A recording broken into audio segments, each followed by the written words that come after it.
வணக்கம், வந்தனம், நமஸ்தே, நமஸ்கார். நான் உங்கள் தமிழன். நம்ம இன்னைக்கு என்ன பார்க்க போறோம் அப்படின்னா 12ஆம் வகுப்புல பார்ட் 1 வீடியோ தொடர்ந்து பார்ட் 2 வீடியோ அப்படின்றது பார்க்க போறோம். என்ன பார்ட் 2 அப்படின்னா பார்ட் 1 வீடியோல 12ஆம் வகுப்புல முடிந்து போன ஆஃபில் எக்ஸாம் முடிஞ்சு போன வீடியோட எக்ஸ்பிளேஷன் அப்படின்றது பார்த்துருந்தோம், கொஸ்டின் பேப்பரோடது.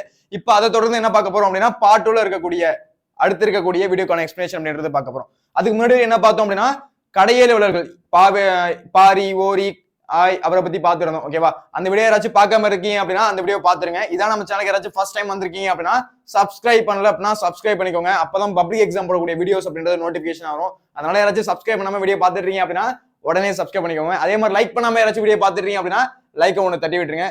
கண்டிப்பா பார்ட் 1 வீடியோல என்ன சொல்லியிருப்பேன் அப்படின்னா என்னென்ன தப்பெல்லாம் நீங்க பண்ணீங்களோ அந்த தப்பை ரெட்டிஃபை பண்ற மாதிரி நிறைய டிப்ஸ் சொல்லியிருப்பேன். அதனால யாராச்சும் அந்த வீடியோ பார்க்கல அப்படின்னா தயவு செஞ்சு அந்த வீடியோ பாத்துருங்க. அதை பார்க்கும்போது தான் இந்த இடத்துல தான் நான் தப்பு பண்ணுமா, இந்த கொஸ்டின் இப்படிதான் எழுதிருக்கணுமா அப்படின்றது உங்களுக்கு தெரிய வரும். அதனால யாராச்சும் அந்த வீடியோ மிஸ் பண்ணியிருந்தீங்க அப்படின்னா அந்த வீடியோ பாத்துருங்க. இப்ப என்ன பார்க்க போறோம் அப்படின்னா பார்ட் 2ல இருக்கக்கூடிய முக்கியமா இருக்கக்கூடிய வினாக்கள் அப்படின்றது பார்க்க போறோம். ஓகேவா? இப்ப பார்க்க போறது ஃபர்ஸ்ட் பாருங்க, அணி. ஓகேவா?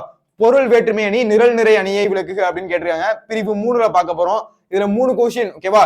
3 நார்மல் எழுதுனீங்க அப்படின்னா 12 மார்க் அப்படின்றது கிடைக்கும். ஈஸியா என்ன பண்ணிருக்கலாம் அப்படின்னா 12 மார்க் அப்படின்றது எடுத்திருக்கலாம். பாருங்களேன், இந்த கொஸ்டின் எனக்கு சொன்னீங்களா சார் அப்படின்னா நான் உங்களுக்கு சொன்னேன். ஓகேவா? பொருள் வேற்றுமை அணியை நடத்திருந்தேன், நிரல் நிறை அணியை நான் உங்களுக்கு நடத்திருந்தேன். ஓகேவா? அப்ப அதை வச்சு என்ன பண்ணிருக்கலாம், நீங்க பொருள் வேற்றுமை அணியை எழுதிருக்கலாம், இல்ல நிரல் நிறை அணியாச்சு நீங்க எழுதிருக்கலாம். அப்ப முன்னாடியே வீடியோஸ் பார்த்திருந்தீங்க, முன்னாடி நான் போட்ட மாரத்தான் அட்டன் பண்ணிருந்தீங்க, இல்ல அதுக்கு முன்னாடி கண்டக்ட் பண்ண வீடியோஸ் எல்லாம் அட்டன் பண்ணிருந்தீங்க அப்படின்னா ஈஸியா இந்த கொஸ்டின் பேப்பர்ல 90, ஓகேவா, இன்டர்னல் மார்க்கோட சேர்த்து 90 பிளஸ், அப்படி இல்லைன்னா 80 பிளஸ், அப்படி இல்லைன்னா 85 அப்படின்றது கண்டிப்பா எடுத்துக்கலாம். ஓகேவா? ஈஸியா எடுக்கக்கூடிய ஒரு கொஸ்டின் பேப்பர் தான். ஓகேவா? இது இந்த டிஸ்ட்ரிக்ட் மட்டுமா சார் அப்படின்னா இந்த டிஸ்ட்ரிக்ட் மட்டும் இல்ல, நீங்க படிச்ச நீங்க எழுதின வேற எந்த கொஸ்டின் பேப்பர் எடுத்து பார்த்தாலுமே அதுல என்ன பண்ணலாம், ஈஸியா 85 பிளஸ் அப்படின்றது எடுத்துக்கலாம். எனக்கு தெரிஞ்ச ஒரு 2-3 கொஸ்டின் பேப்பர் மட்டும் தான் எப்படி இருந்துச்சு அப்படின்னா கொஞ்சம் கஷ்டமா இருந்துச்சு, மார்க் எடுக்க முடியாத மாதிரி வச்சிருந்தாங்க. அதுலயும் எவ்வளவு மார்க் எடுக்கலாம் அப்படின்னா 80 மார்க் எடுக்கலாம், அந்த மாதிரி தான் வச்சிருந்தாங்க. ஒரு 10 மார்க் எடுக்கவே முடியாத மாதிரி கொஸ்டின் செட் பண்ணிருந்தாங்க.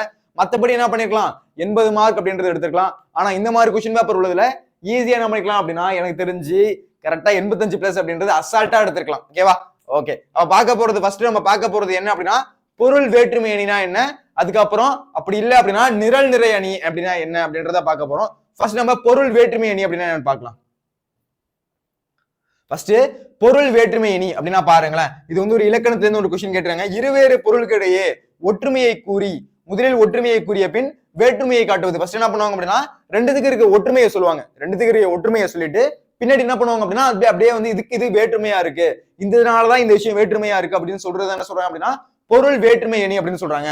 இருவேறு பொருளுக்கிடையே ஒற்றுமையை முதலில் கூறிய பின் வேறுபடுத்தி காட்டுவது என்ன சொல்றாங்க, பொருள் வேற்றுமை அணி அப்படின்னு சொல்றாங்க. இதுக்கான சான்று படிக்கிற பாருங்க.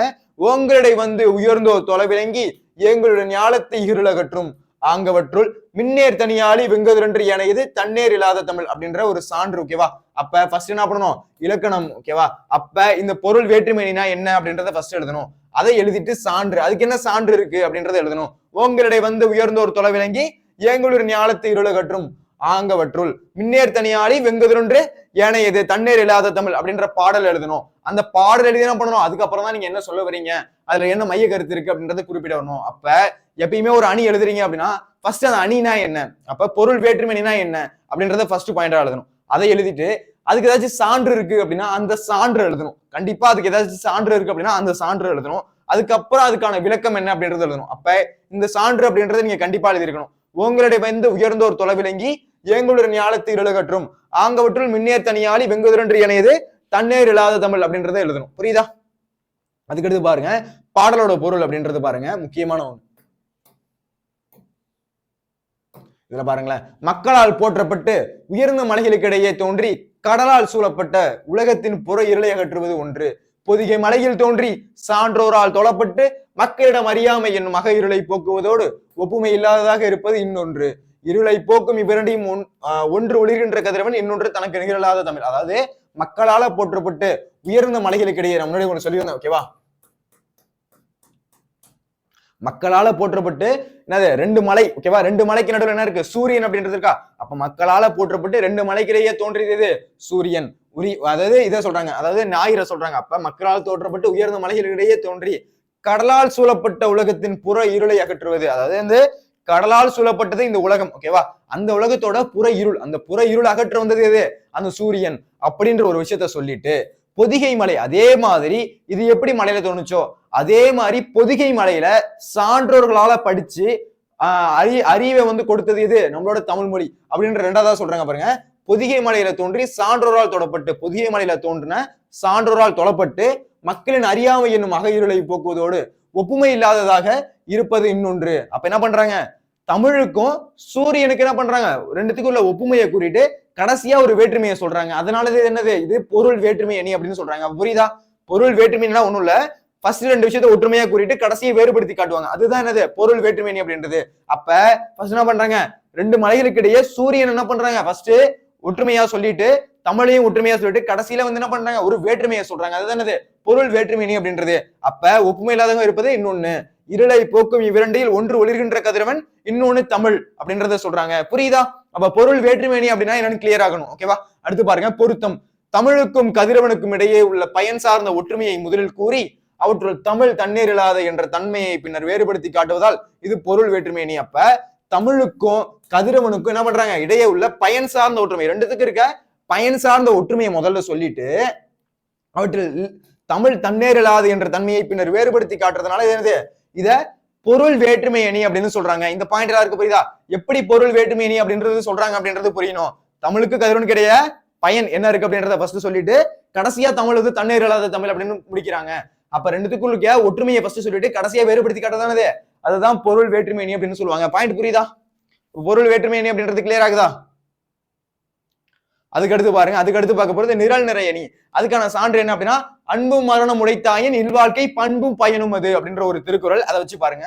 இந்த குறட்பால என்ன ஒன்று இருக்கு அப்படின்னா, நிரல் நிறை அணி. ஓகேவா? நிரல் நிறை அணி அப்படின்றது, நிரல் அப்படின்னா என்ன பொருள் அப்படின்னா வரிசை அப்படின்றது பொருள், நிறை அப்படின்னா நிறுத்துதல் அப்படின்றது பொருள். நிரல் அப்படின்னா வரிசை அப்படின்றது பொருள், நிறை அப்படின்னா நிறுத்துதல் அப்படின்றது பொருள்.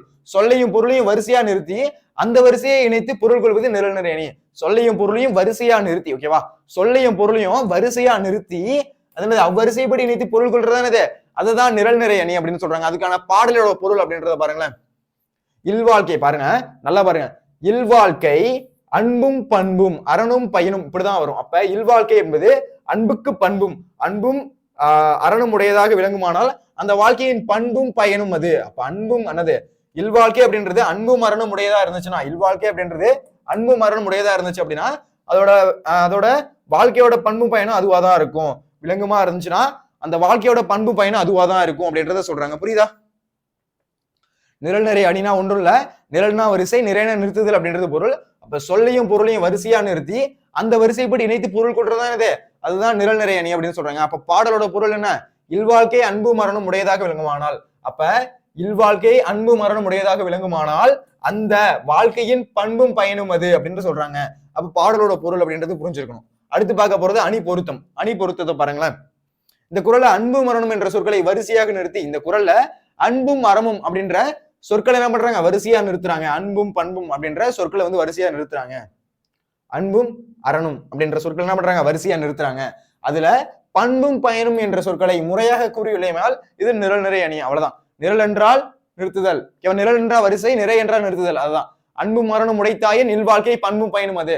வரிசையா நிறுத்தி அதுக்கேற்ற மாதிரி பொருள் கொள்றத என்ன சொல்றாங்க? நிரல் நிறை அணி அப்படின்னு சொல்றாங்க. இந்த பாயிண்ட் புரியுதா? நிரல் நிறை அணி அப்படின்னா கிளியர் ஆகுதா? முக்கியமான ஒண்ணு. ஓகேவா? அடுத்து முக்கியமான ஒண்ணு பாருங்களேன். என்ன அப்படின்னா இலக்கிய நேயம் பாராட்டுக. சார் இலக்கிய நேயம் பாராட்டுக எப்ப சார் சொன்னீங்க அப்படின்னா மாரத்தான்ல சொல்லியிருந்தேன். நம்ம மாரத்தான்ல என்ன சொல்லியிருந்தேன்? இலக்கிய நேயம் பாராட்டுக கண்டிப்பா கேட்பாங்க அப்படின்னு சொல்லியிருந்தேன். அப்ப அதே மாதிரி இலக்கிய நேயம் பாராட்டுக அப்படின்றது கேட்டிருக்காங்க. அப்ப இலக்கிய நேயம் பாராட்டுக என்ன பண்ணக்கூடாது? அது படிக்காம பப்ளிக் எக்ஸாம் போக கூடாது, ரொம்ப முக்கியம். ஓகேவா? இந்த இடத்துல என்னென்ன தப்பு பண்ணி உங்களுக்கு மார்க் அப்படின்றது கம்மியானுச்சோ அதே தப்பு திருப்பி பண்ணக்கூடாது. ஓகேவா? அதை வந்து நல்லா ஞாபகம் வச்சுக்கோங்க. அப்ப இந்த இடத்துல என்ன தப்பு பண்ணீங்களோ அது என்ன பண்ணக்கூடாது? திருப்பி பண்ணக்கூடாது. அதனால ஞாபகம் வச்சுக்கோங்க. அப்ப கீழ்கண்ட பாடலை படித்துணர்ந்து அதோட மைய கருத்தை எழுதி ஏதேனும் ஒரு 3 நயங்கள் எழுதுங்க அப்படின்னு கேட்டுருக்காங்க. அவ்வளவுதான். ஈஸியா எழுதலாம். பாடலை தெளிவா கவனிக்கணும். அதுல இருக்க மைய கருத்து என்ன, அதுல இருக்க திரண்ட கருத்து என்ன, ஆசிரியர் குறிப்பு என்ன, அதை பத்தி நீங்க எழுதுனீங்க அப்படின்னா ஈஸியா என்ன பண்ணலாம்? மார்க் அப்படின்றது எடுக்கலாம். பாருங்களேன். முச்சங்கங்கூட்டி முதுபுலவர் தமை கூட்டி அச்சங்கத்துக்குள்ளே அளப்பரிய பொருள் கூட்டி சொற்சங்கமாய் சுவை மிகுந்த கவி கூட்டி அற்புதங்கள் எல்லாம் அமைந்த பெருமாட்டி. யார் எழுதுனது அப்படின்னா கண்ணதாசன். ஓகேவா? கவி பேரரசு கண்ணதாசன் சொல்லுவோம்ல, கவியரசு கண்ணதாசன் அப்படின்னு சொல்லுவோம்ல. முச்சங்கம் கூட்டி முதுபுலர் தன்மை கூட்டி அச்சங்கத்துக்குள்ளே அளப்பரிய பொருளி கூட்டி சொற்சங்கமாய் சுவைமிகு கவி கூட்டி அற்புதங்கள் எல்லாம் அமைத்த பெருமாட்டி அப்படின்ற பாடல் எழுதியிருக்காரு யாரு? கண்ணதாசன். இந்த பாடலை வச்சுட்டு என்ன பண்ணணும்? நீங்க திரண்ட கருத்து என்ன, மைய கருத்து என்ன, இதுல மோனி நயம் இருக்கா, எதுகை நயம் இருக்கா, அல்லது ஏதாச்சும் சான்று இருக்கா, அதை பத்தி எழுதி என்ன பண்ணணும்? கடைசியா வந்து இந்த பாடல்ல இந்த நயம்லாம் இருக்கு அப்படின்றத குறிப்பிட்டு எழுதணும். அவ்வளவுதான். இந்த மாதிரி எழுதுனீங்க அப்படின்னா ஈஸியா என்ன பண்ணலாம்? 4 மார்க் அப்படின்றத எடுக்கலாம். பாருங்களேன் என்னென்ன வந்திருக்கு அப்படின்றத. ஃபர்ஸ்ட் நம்ம பார்க்க போறது என்ன அப்படின்னா, கீழ்கண்ட பாடலை படித்து வந்து அதன் மைய கருத்தை எழுதி ஏதேனும் 3 நயங்களை பாராட்டு அப்படின்னு கேட்டுருக்காங்க. ஃபர்ஸ்ட் என்ன பண்ணணும் அப்படின்னா ஆசிரியர் குறிப்பு அப்படின்றது எழுதணும். ஃபர்ஸ்ட் ஆசிரியர் குறிப்பு. அந்த ஆசிரியர் குறிப்புல என்ன எழுதணும் அப்படின்றத பாருங்களேன். கண்ணதாசன் இன்றைய சிவகங்கை மாவட்டம். ஓகேவா? அவர் எந்த ஊர் அப்படின்னா சிவகங்கை மாவட்டம். கண்ணதாசன் வந்து இன்னைக்கு இருக்கக்கூடிய சிவகங்கை மாவட்டத்தோட சிற்றூரான சிறுகூடல்பட்டியில பிறந்தவர். எங்க பிறந்தவர்? சிறுகூடல்பட்டி. ஓகேவா? கண்ணதாசன் இன்றைய சிவகங்கை மாவட்டமான எதுல பிறந்திருக்காரு? சிற்றூரான சிறுகூடல்பட்டியில பிறந்தவர். இவரது பெற்றோர் யார் அப்படின்னா சாத்தப்பன் விசாலாட்சி. இவரோட பெற்றோர் யாரு? சாத்தப்பன் விசாலாட்சி. இவரு சிறந்த கவிஞராகவும் பேச்சாளராகவும் இருந்திருக்காரு. என்னன்னா இருந்திருக்காரு? சிறந்த கவிஞர். ஓகேவா? இவர் வந்து ஒரு மிக சிறந்த கவிஞராகவும் இருந்திருக்காரு, பேச்சாளராகவும் திகழ்ந்திருக்காரு. இவர் தமிழக அரசின் அரசவை கவிஞர். இவரு தமிழ்நாடு அரசோட என்னது அரசவை கவிஞரா இருந்திருக்காரு. இதெல்லாம் ஃபர்ஸ்ட் ஆசிரியர் குறிப்பு எழுதணும். கண்ணதாசன் என்று இந்திய சிவகங்கை மாவட்டம் சிறுகூடல்பட்டியில பிறந்தவர். அவரோட பெற்றோர் யார் அப்படின்னா சாத்தப்பன் விசாலாட்சி அப்படின்றவங்க. அவர் என்னது ஒரு சிறந்த கவிஞராகவும் அப்புறம் பேச்சாளராகவும் திகழ்ந்திருக்காரு. இவர் என்ன பண்ணிருக்காரு? தமிழ்நாடு அரசோட அரசவை கவிஞரா திகழ்ந்திருக்காரு. இந்த பாயிண்ட் எல்லாம் ஃபர்ஸ்ட் எழுதணும். ஓகேவா? அதை எழுதிட்டு திரண்ட கருத்து அப்படின்றத பாருங்களேன். வாழைக்கு குருத்தழகு, பாட்டுக்கு கருத்தழகு. இந்த மாதிரி என்ன பண்ணணும்? இந்த மாதிரி வந்து கொஞ்சம் சென்டென்ஸ் எல்லாம் எழுதுனீங்க அப்படின்னா பார்க்க கொஞ்சம் அட்ராக்டிவா இருக்கும். இது கொஞ்சம் எழுதலாம். வாழைக்கு குருத்தழகு. வாழைக்கு என்னது? குருத்தழகு. பாட்டுக்கு கருத்தழகு. வாழைக்கு குருத்தழகு, பாட்டுக்கு கருத்தழகு. அப்ப திரண்ட கருத்து அப்படின்றது எழுதணும். ஓகேவா? திரண்ட கருத்து எழுதணுமா சார் அப்படின்னா கண்டிப்பா திரண்ட கருத்து எழுதணும். திரண்ட கருத்து எழுதாம இருக்கக்கூடாது. அப்ப திரண்ட கருத்துன்னு மட்டும் என்ன பண்ணணும்? வாழைக்கு குருத்தழகு, பாட்டுக்கு கருத்து அழகு அப்படின்றத எழுதணும். ஓகேவா? எழுதிட்டு பாருங்க. தமிழ் அன்னையானவள் 3 சங்கங்கள் அமைய காரணமானவள். தமிழ் அன்னையானவள் 3 சங்கங்கள் அமைய காரணமானவள். முச்சங்கங்களும் நல்ல அனுபவமும் நல்ல அறிவும் கொண்ட புலவர்களை ஒன்றாக கூட்டியவள். முச்சங்கத்திலையும் நல்ல அனுபவத்தையும் நல்ல அறிவையும் கொண்ட புலவர்களை ஒன்றாக கூட்டியவள். அச்சங்கத்திற்கு அளவிட முடியாத பொருள்களை கூட்டி சொற்களை அதிகரித்து அதே நேரத்தில் சுவைமிக்க கவிதைகள் எல்லாம் ஒரே இடத்தில் கூடி வருமாறு புதுமைகள் எல்லாம் அமைத்து பெருமகளே தமிழ் அன்னையே அப்படின்றதை எழுதி முடிக்கணும். அப்ப திரண்ட கருத்து அப்படின்றது அந்த பாட்டோட ஹோலா இருக்குல்ல, அதை எல்லாத்தையும் சேர்த்து எழுதணும். அதுதான் திரண்ட கருத்து. மைய கருத்துனா அதுல இருக்க மைய கருத்தை மட்டும் எழுதணும். திரண்ட கருத்து அப்படின்னா அந்த பாட்டை ஃபுல்லா நீங்க படிச்சு பார்த்துட்டு அதுல என்ன திரண்ட கருத்து மொத்தமா என்ன சொல்றாங்க அது அப்படி என்ன பண்ணணும்? அது மொத்தமா எழுதணும். அதுதான் என்னது? திரண்ட கருத்து. மைய கருத்துனா அந்த பாடல் இருக்கக்கூடிய மைய கருத்து மட்டும் எழுதுனா அது மைய கருத்து. ஓகேவா?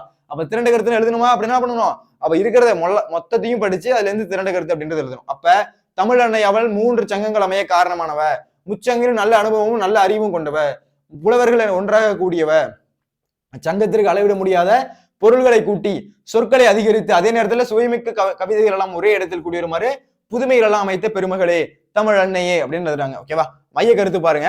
வட்டத்திற்கு புள்ளி மையம், பாட்டிற்கு கருத்து மையம். ஓகேவா? இந்த மாதிரி எழுதணுமா சார் அப்படின்னா எழுதலாம். பார்க்க கொஞ்சம் அட்ராக்டிவா இருக்கும். நிறைய பாயிண்ட்ஸ் அப்படின்றது எழுதுற மாதிரி இருக்கும். ஓகேவா? தமிழ் அன்னையின் சிறப்புகள் கூறப்பட்டுள்ளன. அவ்வளவுதான். ஓகேவா? எதுக்காக சொல்லியிருக்காங்க இந்த பாட்டுல? தமிழ் அன்னையோட சிறப்புகளை பத்தி கூறுறாங்க. அவ்வளவுதான். ஈஸியா நம்ம இருக்கலாம். தமிழ் அன்னையோட சிறப்புகளை பத்தி சொல்றாங்க. அவ்வளவுதான். சிம்பிளா வந்து இது எழுதுனீங்க அப்படின்னா போதும். ஓகேவா? அடுத்து பாருங்க மோனை தொடை. இதுல மோனை தொடை இருந்துச்சு அப்படின்னா குயவனின் கைவண்ணம் பானையிலே, புலவனின் கைவண்ணம் மோனையிலே. அப்ப பானை மோனை. ஓகேவா? இந்த மாதிரி வந்து நம்ம ரைமிங் வேர்ட்ஸ் எழுதலாம். ஓகே. அடுத்து என்பதற்கு இந்த பாடலில் மோனை சிறப்பு அமைந்துள்ளது. என்ன அமைஞ்சிருக்கு அப்படின்னா மோனை நயம் சிறப்பா அமைஞ்சிருக்கு. பாருங்க, மோனை அப்படின்னா ஒண்ணும் கிடையாது. பாடலோட முதலடியில முதலெழுத்து ஒன்றி வருவதுதான் என்ன சொல்றேன்? மோனை அப்படின்னு சொல்லிருக்கேன். பாடல் அடிகளிலோ அல்லது சீர்களிலோ முதலெழுத்து ஒன்றி வருவது போல் தொடுப்பது மோனை. மோனை எல்லாருக்கும் தெரியும்னு நினைக்கிறேன். ஓகேவா? இதுல பாருங்க, முதலெழுத்து ஒன்றி வருது. அப்ப முச்சங்கம் முதுபுலவர், அச்சங்கம் அளப்பரிய. அப்ப முதலெழுத்து ஒரே மாதிரி இருந்துச்சுன்னு என்ன சொல்றாங்க? அதை என்ன சொல்றாங்க? அததான் வந்து மோனை அப்படின்னு சொல்றாங்க. மோனை அப்படின்னா நமக்கு புரியணும். ரைட்டா? மோனை அப்படின்னா முதலெழுத்து ஒன்றி வரணும். முச்சங்கம் முதுபுலவர், அச்சங்கம் அளப்பரிய. அப்ப முதலெழுத்து ஒரே மாதிரி வந்துச்சுன்னா என்ன சொல்றாங்க? அததான் வந்து மோனை அப்படின்னு சொல்றாங்க.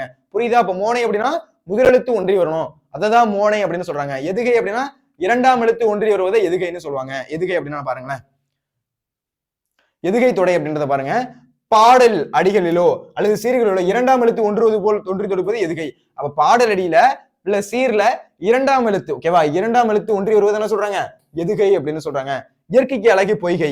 அப்ப இயற்கைக்கு அழகு பொய்கை, பாட்டிற்கு அழகு எதுகை. ஓகேவா? அப்ப இதை என்ன பண்ணலாம், ரைமிங் வேர்ட்ஸ் எழுதலாம். இயற்கைக்கு அழகு பொய்கை, பாட்டிற்கு அழகு எதுகை அப்படின்றத எழுதிட்டு, என்பதற்கெனக்கு இந்த பாடல எதுகை சிறப்பு அமைஞ்சிருக்கு. என்பதற்கெனக்கு இந்த பாடல எதுகை அப்படின்றது அமைஞ்சிருக்கு பாருங்க. முச்சங்கம் அச்சங்கம், சொற்சங்கம் அற்புதங்கள். அப்ப இரண்டாம் எழுத்து ஒரே மாதிரி வந்துச்சு அப்படின்னா அது என்ன சொல்றாங்க, அது எதுகை அப்படின்னு சொல்றாங்க. அப்ப முச்சங்கம் அச்சங்கம், சொற்சங்கம் அற்புதங்கள். அவ்வளவுதான், சிம்பிளா எழுதிட்டான். ஓகேவா? அடுத்து ஏய்பு தொடை. ஏய்பு தடைனா ஒண்ணுமே கிடையாது. பாடல் முடியும் போது ஒரே சவுண்ட்ல முடியும், இல்ல ஒரே வார்த்தையில முடியலாம். வேண்டும் வேண்டும் ஒரே மாதிரி கோரஸா முடிஞ்சது அப்படின்னா சொல்றாங்க, அதை இயைபு அப்படின்னு சொல்றாங்க. இப்ப பாருங்க, செய்யுள் அடிகளில் ஈற்று சீரோ அசையோ சொல்லோ ஒன்று போல வருவது இயைபு தொடை. செய்யுளோட அடியில ஈற்று சீரோ இல்ல அசையோ சொல்லோ ஒரே மாதிரி வந்துச்சு அப்படின்னா அததான் வந்து இயைபுன்னு சொல்றாங்க. கூட்டி கூட்டி கூட்டி பெருமாட்டி, அந்த ஒரே மாதிரி சவுண்ட் தான். கூட்டி டி பெருமாட்டி அப்படின்னு அந்த சவுண்ட் ஒரே மாதிரி வருதா? அப்ப செய்யுளோட ஈற்று சீரோ அசையோ சொல்லோ ஒன்று போல வருதுன்னு சொல்றாங்க, அதை இயைபு தொடை அப்படின்னு சொல்றாங்க. அடுத்து அணிநயம் பாருங்க. அணி இல்லா பாட்டு நகையில்லா மங்கையை போன்றது. அணி இல்லாத பாட்டு நகையில்லா, நகைனா சிரிப்புன்னு சொல்லலாம். அந்த மாதிரி அணி இல்லா பாட்டு நகையில்லா மங்கை, ஒரு சிரிக்காம இருக்கக்கூடிய ஒரு பெண் போன்றது அப்படின்றத சொல்றாங்க. பாடல உருவகணி அப்படின்றது அமைஞ்சிருக்கு. என்ன அமைஞ்சிருக்கு அப்படின்னா உருவகணி அமைஞ்சிருக்கு. இந்த பாடல் என்ன அமைஞ்சிருக்கு, உருவகணி அப்படின்றது அமைஞ்சிருக்கு. அற்புதங்கள் எல்லாம் அமைத்த பெருமாட்டி என்ற வரிகள் தமிழ் மொழியை பெருமையுடைய பெண்ணாக உருவகப்படுத்தி உள்ளதால் இது உருவகணி. ஓகேவா? அற்புதங்கள் எல்லாம் அமைத்த பெருமாட்டி என்ற வரிகள் என்ன பண்ணுது, தமிழ் மொழியை பெருமதிக்குரிய பெண்ணாக உருவப்படுத்தி உள்ளதால் இது என்ன ஆயிடுச்சு, உருவகணி அப்படின்றது ஆயிடுச்சு. அப்ப என்ன பண்ணலாம், ஈஸியா வந்து 4 மார்க் அப்படின்றது வாங்கிருக்கலாம். அடுத்து நம்ம பார்க்க போறது பாடான் திணை. ஓகேவா? பாடான் திணையை விளக்குக. பாடான் திணை உங்களுக்கு முன்னாடி நடத்திருந்தேன். பாடு பிளஸ் ஆன் இஸ் ஈக்குவல் டு பாடான், அதெல்லாம் உங்களுக்கு ரொம்ப எளிமையா நடத்திருந்தேன். முன்னாடி நீங்க பாத்துருந்தீங்க அப்படின்னா ஈஸியா அதுக்கு ஆன்சர் பண்ணிருக்கலாம். ரைட்டா? இப்ப பாடான் திணையை சான்றுடன் விளக்குக அப்படின்றது பார்க்க போறோம். பார்க்கலாமா? பாடான் திணையோட விளக்கம். பாடு பிளஸ் ஆன் பிளஸ் திணை இஸ் ஈக்குவல் டு பாடான் திணை. பாடான் திணைனா எப்படி பிரிக்கணும், பாடு பிளஸ் ஆன் பிளஸ் திணை இஸ் ஈக்குவல் டு பாடான் திணை. ஒருவருடைய புகழ், ஒருத்தவங்களோட புகழ். ஓகேவா? நான் தான் அந்த மண்ணன் வச்சுப்போம். என்னோட புகழ் எப்படி இருக்கு, என்னோட வலிமை எப்படி இருக்கு, என்னோட கல்வி எப்படி இருக்கு, அதை பத்தி எல்லாம் சொல்றதுதான் ஒரு ஆண்மங்களோட ஒழுகலாறுகளை பத்தி சொல்றது, அதுதான் பாடான் திணை அப்படி சொல்றாங்க. அப்போ ஒருவரோட புகழ், ஒருவரோட வலிமை, கொடை, அருள் முதலிய நல்லியல்புகளை சிறப்பித்து கூறுவது, சிறப்பித்து பாடுவது பாடான் திணை. பாடலோட கருத்து பாருங்களேன். அதிகமா நெடுமான அஞ்சு என்ன மன்னன். ஓகேவா? அதிகமா நெடுமான அஞ்சு அப்படின்றவன் அவனோட வாயில் இருக்குல்ல, அந்த அவனோட வரக்கூடிய அந்த என்ட்ரியான அந்த வாயில் இருக்குல்ல, அந்த வாயில கூட அடைக்க மாட்டான். ஏன் அப்படின்னா, யாராச்சும் வந்து பரிசு பெற வரணும், யாராச்சும் வந்து உணவு உண்ணாம இருக்காங்க அப்படின்னா என்ன பண்ணுவான், அந்த வாயில அடைக்க கூட மாட்டான். யாராச்சும் வந்து கேட்டா அப்ப நம்ம வந்து கதவு மூடி இருக்க கூடாது அப்படின்னு இருக்கவன். அதனால அதிகமா நெடுமானஞ்சி என்ன மன்னன் பரிசிற்காக அடைக்காத வாயில்களை உடையவன், மக்களை காக்கும் மன்னரிடம் வழி தோன்றல், அறிவும் புகழும் உடையவர்களை போற்றும் தன்மை உடையவன், அததான் சொல்றாங்க. ஓகேவா? அதுதான் அப்ப பாடான் திணை அப்படின்னா ஒரு ஆண்மகளோட ஒழுகலாறுகளை சொல்றத என்ன சொல்றாங்க, அதுதான் பாடான் திணை அப்படின்னு சொல்றாங்க. அப்ப பாடு பிளஸ் ஆண் பிளஸ் திணை இஸ் ஈக்குவல் டு பாடான் திணை. அப்ப ஒருவருடைய புகழ், ஒருடைய வலிமை, அருள் முதலிய நல்லியல்புகளை சிறப்பித்து கூறுறதா என்ன சொல்றாங்க, அத பாடான் திணை அப்படின்னு சொல்றாங்க. அப்ப பாடலோட கருத்து அப்படின்றத பாருங்க. பாடலோட கருத்து அதுல என்ன சொல்றாங்க, அதிகமான நெடுமான அஞ்சு என்னும் மன்னன் பரிசிற்காக அடைக்காத வாயில்களை உடையவன். அதிகமான நெடுமான அஞ்சு அப்படின்றவன் என்னது, பரிசு பொருட்கள் யாராச்சும் வாங்கணும் அப்படின்னா அவனோட வாயில்கள் கூட அடைக்க மாட்டான். அவனோட கேட் இருக்குல்ல, அந்த கேட் வந்து எப்பயுமே மூடி இருக்காது. ஓகேவா? போர் வரலாம், திடீர்னு எந்த ஒரு அசம்பாவிதம் வேணா நடக்கலாம். ஆனா என்ன பண்றான், யாராச்சும் வந்து என்கிட்ட பொருள் வாங்காம போயிடக்கூடாது அப்படின்றதுக்காக அந்த வாயில்களை கூட அடைக்காம இருக்கான். யார் அப்படின்னா அதிகமான நெடுமான அஞ்சு, மக்களை காக்கும் மன்னர்கள் வழி தோன்றல், அறிவும் புகழும் உடையவர்களை போற்றும் தன்மை உடையவன். அறிவும் புகழும் உடையவர்களின் போற்றும் தன்மை உடையவன் யாரு அப்படின்னா அதிகமான நெடுமான அஞ்சு. அப்போ ஒரு ஆண் மகனோட ஒழுகிறார்ல சொல்றது இது, அதுதான் பாடான் திணை அப்படின்னு சொல்றாங்க. அடுத்து பாடல் பொருத்தம் பாருங்க. இந்த பாடல் அதிகமானோட புகழ், கொடை முதலான பண்புகளை சிறப்பித்து பாடப்பட்டிருக்கிறதுனால இத பாடான் திணை அப்படின்னு சொல்றாங்க. அப்ப ஒரு அரசனோட இல்ல ஒரு மன்னனோட அவனோட ஒழுகலாறுகள், அவன் எப்படி இருந்தான் தெரியுமா, அவனோட ஆட்சி சிறப்பு எப்படி இருந்துச்சு தெரியுமா, அதை பத்தி எல்லாம் சொன்னா சொல்றாங்க, அதுதான் வந்து பாடான் திணை அப்படின்னு சொல்றாங்க. அப்ப அதிகமான நெடுமான அஞ்சியோட சிறப்பை பத்தி சொல்றது அதுதான் பாடான் திணை அப்படின்னு சொல்றாங்க. புரியுதா? ஈஸியா என்ன பண்ணிக்கலாம், இந்த கொஸ்டின் தெரிஞ்சிச்சுன்னா 4 மார்க் அசால்ட்டா வந்து என்ன பண்ணிக்கலாம், வாங்கிட்டு போயிருந்துக்கலாம். அப்ப என்ன பண்ணணும், இதுக்கப்புறமாவது மாரத்தான் அதெல்லாம் கண்டக்ட் பண்ண என்ன பண்ணணும், நீங்க அட்டன் பண்ணணும். அப்பதான் வந்து ஈஸியா என்ன பண்ணலாம், ஸ்கோர் பண்ண முடியும். புரியுதா? ஓகேப்பா, அடுத்த கொஸ்டின் போலாமா. பின்னரும் பழமொழியை வாழ்க்கை நிகழ்வில் அமைத்தெழுதுக. திணை விதைத்தவன் திணை அறுப்பான், வினை விதைத்தவன் வினை அறுப்பான், பழமொழியை விளக்கி எழுதுக. ஓகேவா? திணை விதைத்தவன் திணை அறுப்பான். யாராச்சும் வந்து என்ன பண்றாங்க, நெல்லு போட்டா என்ன பண்ணுவாங்க, நெல் எடுப்பாங்க. அப்ப திணையை விதைச்சவன் திணையை எடுப்பான். வினையை அறுத்தவன், ஓகேவா, வினை விதைத்தவன் வினையை அறுப்பான். நம்ம யாருக்காச்சும் கெட்டது செஞ்சோம் அப்படின்னா அது என்ன பண்ணும் 10 மடங்கா ரிட்டர்ன் வரும். அதுதான் வந்து சொல்றாங்க. ஓகேவா? அது நீங்க கொஞ்சோண்டு நெல் போட்டு என்ன பண்றீங்க, கொஞ்சோண்டு பயிர் போடுறீங்க, என்ன பண்ணுது, அது டபுள் மடங்கா என்ன பண்ணுது, உங்களுக்கு நல்லது கிடைக்குது. அப்ப தீயது செஞ்சா அதே மாதிரி டபுள் மடங்கா தீயது கிடைக்கும் அப்படின்றதான். அப்ப என்னது, திணை விதைத்தவன் திணை அறுப்பான், வினை விதைத்தவன் வினை அறுப்பான் அப்படின்றதுக்கான ஒரு பழமொழி விளக்கம் அப்படின்றது கேட்கிறாங்க. அப்ப பழமொழியை வாழ்க்கை நிகழ்வுகள் அமைத்துள்ளதுக்கு ஒரு பழமொழி இருக்கு. அந்த பழமொழி என்ன பண்ண சொல்றாங்க, வாழ்க்கை நிகழ்வா அமைச்சு எழுதுங்க அப்படின்னு கேட்கிறாங்க. அப்ப என்ன பண்ணணும், உங்களுக்கு இது தெரியணும் அப்படின்றத பாருங்களேன். பழமொழி விளக்கம்: திணையை பயிர் செய்தால் திணையை அறுக்க முடியும். திணையை பயிர் செஞ்சோம் அப்படின்னா திணையை அறுக்க முடியும். வேறு வினையை விதைத்தா அந்த வினையை தான் அறுக்க முடியும். வேறு வினையை விதைத்தோம் அப்படின்னா அந்த வினையை தான் அறுக்க முடியும். வாழ்க்கை நிகழ்வு பாருங்க. மாலாவும் நீலாவும் உயிர் தோழிகள். மாலா நன்கு படிப்பவள். ஓகேவா? மாலாவும் நீலா 2 பேர் இருக்காங்க. ஓகேவா? மாலா என்ன பண்றா அப்படின்னா நல்லா படிக்கிறவ, நீலா வந்து கொஞ்சம் சுமாரா படிக்கிறவ. மாலா என்ன பண்றான்னு வச்சுக்கோங்களேன், மாலா வந்து நல்லா படிக்கிற பொண்ணு, நீலா வந்து கொஞ்சம் சுமாரா படிக்கிற பொண்ணு. எப்பயுமே வந்து கிளாஸ்ல என்ன பண்றாங்க, மாலா சூப்பரா படிக்கிறவ, இவ கொஞ்சம் சுமாரா படிக்கிறவ அப்படின்னே சொல்றாங்க. இந்த நீலா என்ன பண்றா, மாலா கிட்ட வந்து எப்படியாச்சும் இவன் நல்லா படிக்கிறாளே, இவன் ஒழுங்கா படிக்க கூடாது, என்ன பண்றா அப்படின்னா இவனை படிக்க விடாம பண்ணணும் அப்படின்னு நீலா நினைக்கிறா. அப்ப நீலா என்ன பண்றா அப்படின்னா அடுத்த நாள் வந்து என்ன பண்றாங்க, டீச்சர் வந்து நாளைக்கு வந்து எக்ஸாம், நாளைக்கு வந்து எல்லாம் படிச்சுட்டு வந்துருங்க அப்படின்னு சொல்றாங்க. அப்ப நீலா என்ன பண்றா, அவள்கிட்ட இருக்க புக்ஸ் இருக்குல்ல, அந்த புக்ஸ் எல்லாம் எடுத்து நீலா எடுத்து வச்சுக்கிறா. ஓகேவா? நாளைக்கு அப்ப வந்து மாலாவால படிக்க முடியாது, மார்க் கம்மியா எடுத்துருவா, எனக்கு சந்தோஷமா இருக்கும் அப்படின்னு நினைக்கிறா. யாரு நினைக்கிறா, நீலா நினைக்கிறா. அப்ப மாலாவோட புக்ஸ் எல்லாம் எடுத்து நீலா எடுத்து வச்சுக்கிறா. வச்சுக்கிட்டு என்ன பண்றா அப்படின்னா வீட்டுக்கு போய் பாக்குறா. வீட்டுக்கு போய் பார்த்தா இவளோட பேக்ல ஒண்ணுமே இல்லை. அப்பதான் தெரியுது இந்த புக்ஸ் எல்லாம் இவள்கிட்ட போயிடுச்சு. ஏன் அப்படின்னா ஒரே பேக். ஓகேவா? இவ வச்சிருக்க பேக்கும் இவ வச்சிருக்க என்னது அந்த புக் பேக் இருக்குல்ல, அது வந்து ஒரே மாதிரி இருந்திருக்கு. அப்ப இவளோட பேக் இவள்கிட்ட போயிடுச்சு, இவளோட பேக் இவள்கிட்ட வந்துருச்சு. அப்ப மாலாவோட பேக்ல என்ன இருக்கு, ஒண்ணுமே இல்லை. ஏன்னா எல்லா புக்கையும் எடுத்து வச்சுக்கிட்டா. அப்ப இவளோட பேக் எல்லாம் இவள்கிட்ட வந்துருச்சு, இவளோட பொருட்கள் எல்லாம் இவள்கிட்ட வந்துருச்சு, இவள்கிட்ட இருந்த பொருட்கள் எல்லாம் இவள்கிட்ட போயிடுச்சு. அப்ப என்ன ஆயிடுச்சு, அப்ப இவள்கிட்ட இருந்த புக்ஸ் எல்லாம் இவள்கிட்ட போயிடுச்சு, இவள்கிட்ட ஒண்ணுமே இல்லாத இவள்கிட்ட இருக்கு. அப்ப நாளைக்கு யார் சூப்பரா மார்க் எடுப்பா, மாலா சூப்பரா மார்க் எடுத்துருவா. ஓகேவா? ஏன்னா எல்லா புக்ஸையும் திருடி வச்சிருந்தா, பேக் மாறிடுச்சு. அவ இந்த இவள்கிட்ட உள்ள புக்ஸ் எல்லாத்தையும் சேர்த்து, இவளோட புக்ஸையும் சேர்த்து இவளோட புக்ஸையும் சேர்த்து யார் வச்சிருக்கா, இப்ப மாலா வச்சிருக்கா. அப்ப மாலா என்ன பண்ணுவா, சூப்பரா மார்க் எடுத்துருவா. நீலாவால மார்க் எடுக்க முடியாது.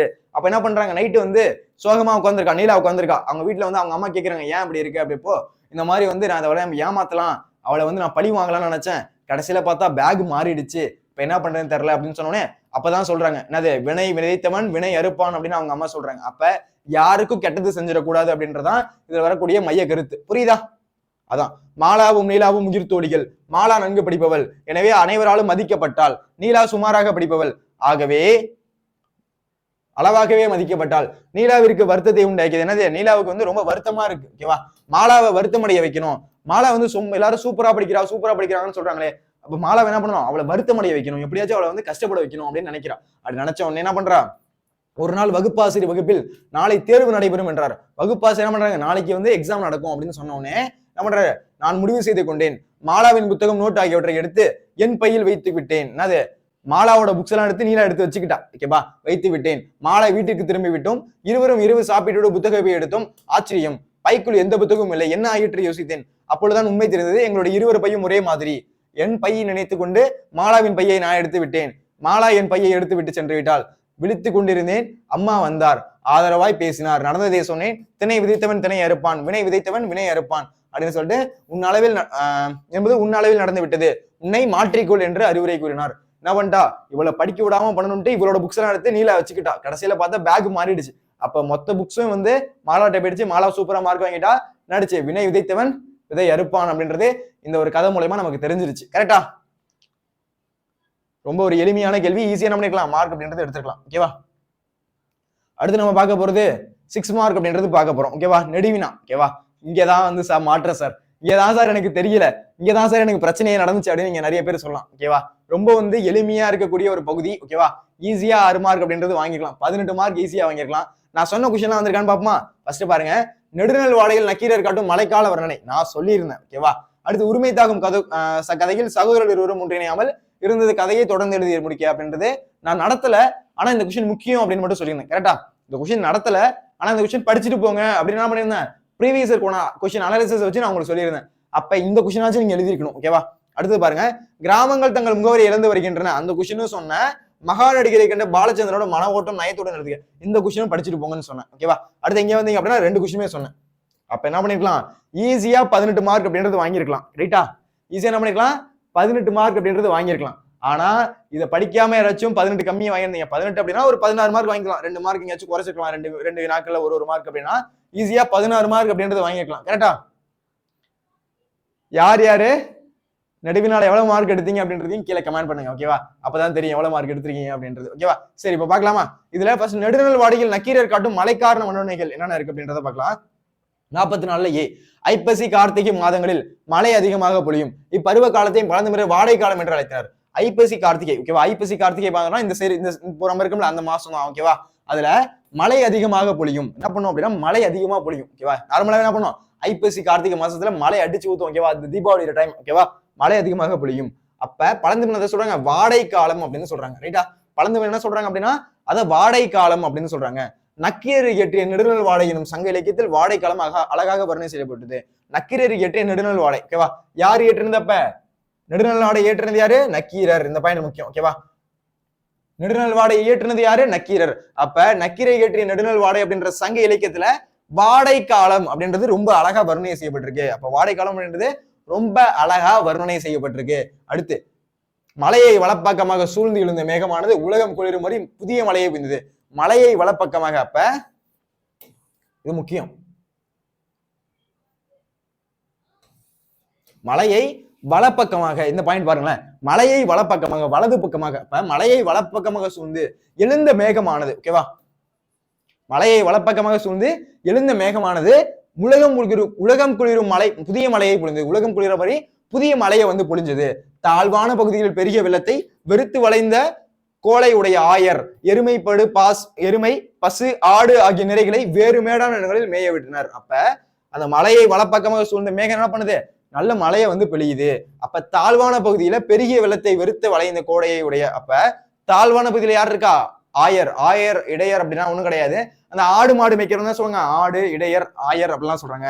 அந்த கோளையுடைய ஆயர் என்ன பண்றாங்க, எருமை பசு ஆடு எல்லாம் இருக்குல்ல, என்ன பண்றாங்க, அந்த நிறைகளை வேறு மேடான இடங்களை மேய விடுறாங்க. வேற ஒரு மேடா இருக்கக்கூடிய இடத்துல என்ன பண்றாங்க, மேய விடுறாங்க.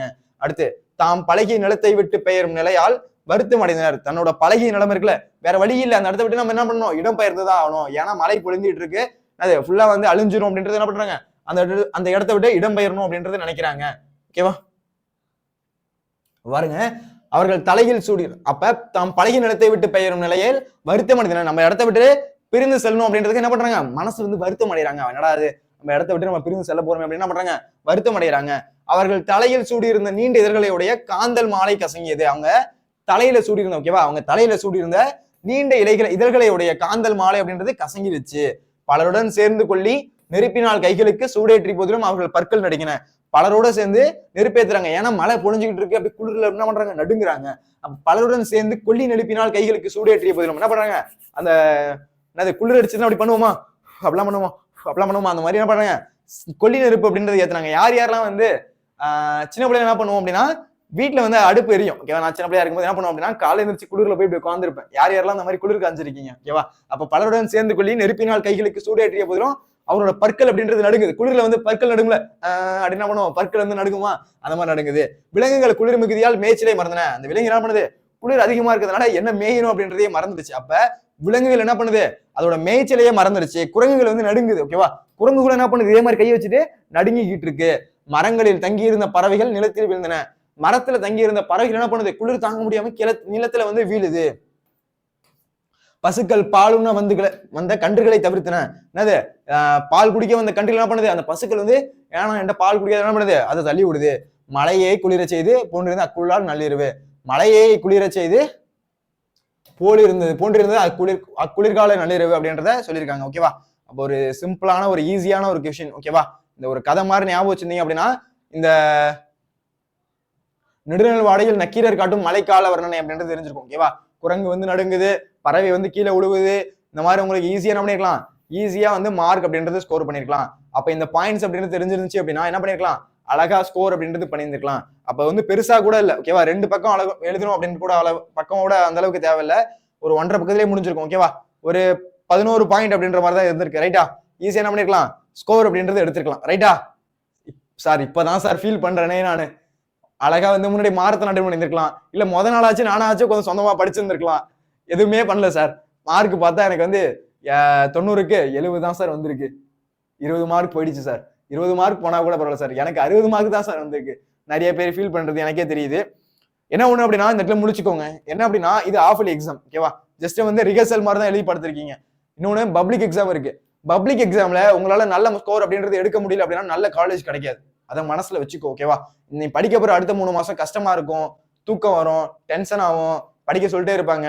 ஆனா இந்த 3 மாசம் ஜாலியா இருந்துட்ட, ஒழுங்கா படிச்சுட்டு அப்படின்னா காலேஜ்ல டெஃபினட்டா சொல்றேன் ஓரளவுக்கு உங்களால ஜாலியா இருக்க முடியும், ஓகேவா? என்னது இந்த 3 மாசம் கஷ்டப்பட்டுட்டு அப்படின்னா நல்ல காலேஜ் கிடைச்சிருச்சு, உங்களால வந்து மெரிட்ல ஒரு காலேஜ் கிடைச்சிருச்சு அப்படின்னா வீட்டுக்கும் பிரச்சனை கிடையாது. உன என்ன பண்ணலாம், ஈஸியா ஸ்கோர் பண்ணவும் முடியும், ஈஸியா ஒரு நல்ல காலேஜை ஜாயின் பண்ண முடியும், ஓகேவா? அதனால தயவு செஞ்சு என்ன பண்ணு அப்படின்னா இப்ப இருக்கக்கூடிய காலத்துல தயவு செஞ்சு படிச்சுட்டு என்னது பண்ணு 600க்கு கண்டிப்பா ஒரு 500 மார்க் எடுக்கிற அளவுக்கு படிச்சு, ஓகேவா? அப்பதான் நம்ம முடியும் அப்படின்னா நல்ல காலேஜ் அப்படின்றது கிடைக்கும், ஓகேவா? அடுத்த கேள்வி போலாமா? அடுத்த கேள்வி பாருங்க. அடுத்த கிராமங்கள் தங்கள் முகவரியை இழந்து வருகின்றன, இது குறித்து உங்கள் கருத்தை விவரிக்க. ரொம்ப ஒரு முக்கியமான கொஸ்டின், ஓகேவா? இது நம்ம 2 மார்க்லயும் பார்த்திருக்கோம், அடுத்த 6 மார்க்லயும் பாக்குறோம், ஓகேவா? ரொம்ப ஒரு எளிமையான கேள்வி, ஈஸியா ஆன்சர் பண்ணலாம். பாருங்களேன், முன்னுரை அப்படின்றது எப்பயும் எழுதணும். இயற்கையியலில் கொஞ்சம் அமைதியான சூழலை உடைய கிராமங்கள். இயற்கையியலில் கொஞ்சம் என்னது, நம்மளோட யார் யாரெல்லாம் கிராமத்துல இருக்கீங்க சூப்பரா இருக்கும், ஓகேவா? காலைல எந்திரிச்சோம் அப்படின்னா நல்லா வந்து இயற்கையான காத்து, ஓகேவா? ஒரு பால் விளம்பரம் வரும்ல, ஒரு மாடு விளம்பரம், அந்த மாதிரி வந்து இயற்கையான காத்து அப்படின்ற மாதிரி இயற்கையான காத்து இருக்கும். ஃபுல்லா பச்சை பசேர்னு என்ன பண்ணுவோம், ஊரே இருக்கும். கிராமம் வந்து அப்படியே போயிட்டு வந்துட்டு இருப்பாங்க. என்னது நகரம் மாதிரி வந்து எப்ப பார்த்தாலும் சவுண்டு போட்டே இருக்காது, நல்லா அழகா இருக்கும், ஓகேவா? அப்ப இயற்கையியலில் கொஞ்சம் அமைதியான சூழலை உடையது கிராமங்கள். கிராமங்கள் தங்கள் பசுமையையும் இயற்கையிலையும் கொஞ்சம் கொஞ்சம் கொஞ்சமாக இழந்து வருகிறது. ஆமா, கிராமங்கள் இப்ப என்ன பண்றாங்க, நிறைய பேர் வேலை வேணும், காசு அதிகமா சம்பாதிக்க என்ன பண்றாங்க, கிராமத்தை விட்டு என்ன பண்றாங்க, நகரத்துக்கு போறாங்க. என்ன பண்றாங்க, இருக்கிற அந்த வேளாண்மையை விட்டுட்டு கூட வராங்க. அப்ப கிராமங்கள் தங்கள் பசுமையையும் இயற்கை எழிலையும் கொஞ்சம் கொஞ்சமாக இழந்து வருகின்றன. கிராமங்கள் தங்களின் அடையாளங்களை இழந்ததற்கான காரணங்களை பற்றி என் கருத்தை விவரிக்கிறேன். கிராமங்கள் ஏன் வந்து தன்னோட அடையாளத்தை இழந்துருச்சு அதை பத்தி நான் உனக்கு சொல்றேன், கேளுங்க.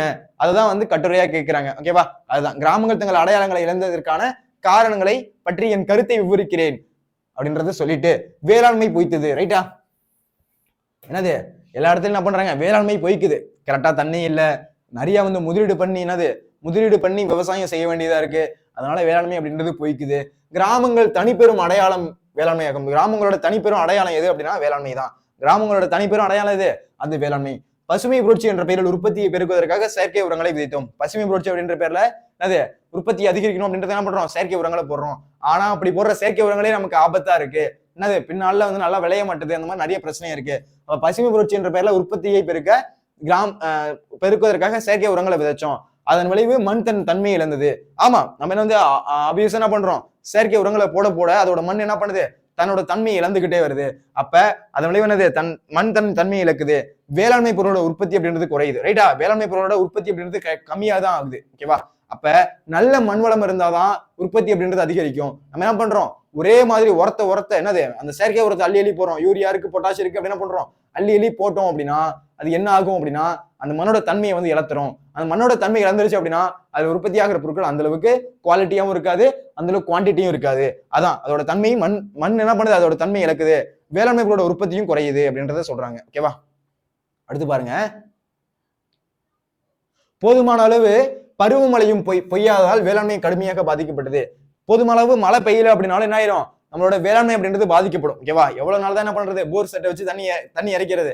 அப்படி இறைச்சிட்டே இருந்தோம்னா அதுக்கு கரண்ட் பில் சார்ஜ் ஆகும், இல்ல வாடகை கொடுக்கணும்.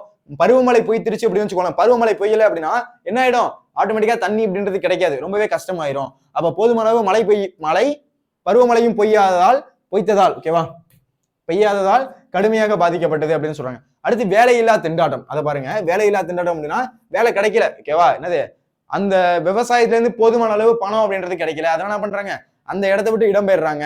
எப்படியாச்சும் நம்ம சிட்டிக்கு போயிடணும், அங்க போயிட்டு பணம் சம்பாதிச்சுக்கலாம் என்ன பண்றாங்க, வேலையில்லா திண்டாட்டம் அப்படின்றது நடக்குது.